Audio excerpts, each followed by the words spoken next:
السلام علیکم دوستوں، امید ہے آپ خیریت سے ہوں گے.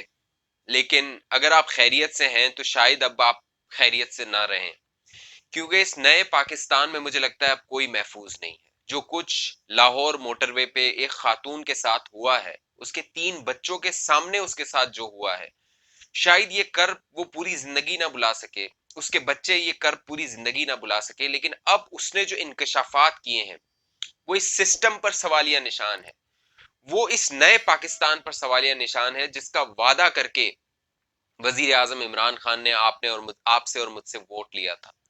کب بنے گا نیا پاکستان؟ کب تک ہم پرانے پاکستان کے گن گاتے رہیں گے اور روتے رہیں گے اور اس پہ ماتم کرتے رہیں گے کہ نواز شریف اور زرداری نے اس ملک کو برباد کر دیا تھا؟ انہوں نے برباد کیا تھا، اس لیے ہم آپ کو لائے تھے. اب آپ کے وقت میں یہ ہوتا ہے کہ سی سی پی او لاہور کا کہتا ہے رات کو خاتون گھر سے کیوں نکلی. اب اس خاتون نے جو انکشافات کیے ہیں، جو باتیں کی ہیں، وہ میں آپ کے سامنے رکھوں گا. آپ خود سوچئے گا، دل پہ ہاتھ رکھ کے سوچئے گا کہ کیا اس کے بعد آپ گھر سے باہر نکلیں گے؟ آپ اپنی ماں، بیٹی، بہن کو گھر سے باہر نکلنے دیں گے؟ اگر آپ نے ابھی تک ہمارے چینل سبسکرائب نہیں کیا تو اس کو سبسکرائب کر لیں، بیل آئیکن کو کلک کر لیں، تاکہ ہم اسی طرح کی گفتگو آپ کے ساتھ یا اسی طرح کی معلومات آپ کے ساتھ شیئر کرتے رہیں. دوستو، ہوا یہ کہ 9 تاریخ کو ایک خاتون جو فرانس سے پاکستان آئی ہوئی تھی، وہ ڈیفنس لاہور میں دعوت کے لیے گئی ہوئی تھی. ان کی دعوت کی تھی ان کے عزیز و اقارب نے، تو وہ گئی ہوئی تھی دعوت پہ. رات کو تقریباً 1:45 یا تقریباً 1:30 وہ وہاں سے نکلی. رات بہت ہو چکی تھی، تو ان کے جو عزیز تھے جن کے گھر وہ دعوت پہ گئی تھی، انہوں نے کہا کہ آپ رات کو نہ جائیں. لیکن ان خاتون نے جن کے ساتھ یہ حادثہ ہوا ہے، انہوں نے یہ مناسب سمجھا کہ انہوں نے میری دعوت کی ہے، انہوں نے مجھے گھر بلایا ہے، اور جن کے گھر وہ گئی تھی ان کے والد صاحب کی طبیعت بھی ٹھیک نہیں تھی، تو وہ انہیں مزید بوجھ میں نہیں ڈالنا چاہتی تھی. لہٰذا انہوں نے سوچا کہ ٹھیک ہے، میں تو سفر کرتی رہتی ہوں، تو میں اپنے بچوں کو لے کے چلی جاتی ہوں واپس. ہوا یہ کہ تقریباً وہ 1:30-1:45 وہاں سے نکلی، اور لاہور موٹر وے جو ابھی نیا نیا موٹر وے بنا ہے، وہاں پہ ان کی گاڑی کا پیٹرول ختم ہو گیا. گاڑی کا پیٹرول ختم ہوا تقریباً 2:01 پہ. انہوں نے مدد کے لیے کال کی موٹر وے پولیس کو. موٹر وے پولیس نے، یہ میں وہ باتیں بتا رہا ہوں جو اس خاتون نے اب بتائی ہیں، انکشافات کیے ہیں، غور سے سنیے گا آپ. ان خاتون نے کہا کہ 2 بجے میں نے موٹر وے پولیس کو کال کی. جب میں نے موٹر وے پولیس کو کال کی اور میں نے کہا کہ میرے ساتھ یہ معاملہ ہو گیا ہے، لہٰذا میری امداد کیجیے، میرے پاس آئیے، میری مدد کیجیے. موٹر وے پولیس نے کہا کہ وہ جو جہاں پہ آپ ہیں، جو آپ کی لوکیشن ہے، وہ ہمارے اختیار میں نہیں ہے. ٹھیک ہے. انہوں نے ایف ڈبلیو او کا نمبر دے دیا. انہوں نے ایف ڈبلیو او کو کال کی، تو ایف ڈبلیو او نے کہا کہ ہم سڑکیں بناتے ہیں، ہم ان کی مینٹیننس کرتے ہیں، ہم سیکیورٹی نہیں دیتے، یا ہم اس طرح کی سروسز نہیں دیتے جو آپ مانگ رہی ہیں. ٹھیک ہے. ایف ڈبلیو او نے کوئی اور انہیں نمبر دیا، انہوں نے وہاں کال کی. تو اس پورے معاملے میں 2 بجے سے 2:47 تک یہ معاملہ ہوتا رہا. یہ سسٹم، یہ پورا سسٹم جو ہے وہ اس عورت کو گماتا رہا کہ یہ جو آپ سرکاری دفاتر میں جاتے ہیں نا، تو آپ کو کہا جاتا ہے آپ اس کھڑکی پہ چلے جائیں، آپ اس بندے کے پاس چلے جائیں، یا آپ اس روم میں چلے جائیں. یہ سرکاری جو دفاتر ہوتے ہیں اس میں یہی ہوتا ہے. تو ہم نے نیا پاکستان بنایا تھا، ہم نے سوچا تھا کہ جو پرانے پاکستان میں اس طرح ہوتا تھا اب نہیں ہوگا. پھر ہوا یہ کہ 2:02 پہ ان خاتون نے موٹر وے پولیس کو کال کی. 2:47 پہ خالد نامی ایک شخص اسی موٹر وے سے گزرا. وہ خالد اپنے رشتہ دار کو ایئرپورٹ چھوڑ کے آیا تھا. وہ وہاں سے گزرا سڑک سے. تقریباً یہ ٹائم نوٹ کیجئے گا، 2:47 رات کے 2:47 میں خالد نے دیکھا کہ کوئی خاتون کو گھسیٹ رہا ہے.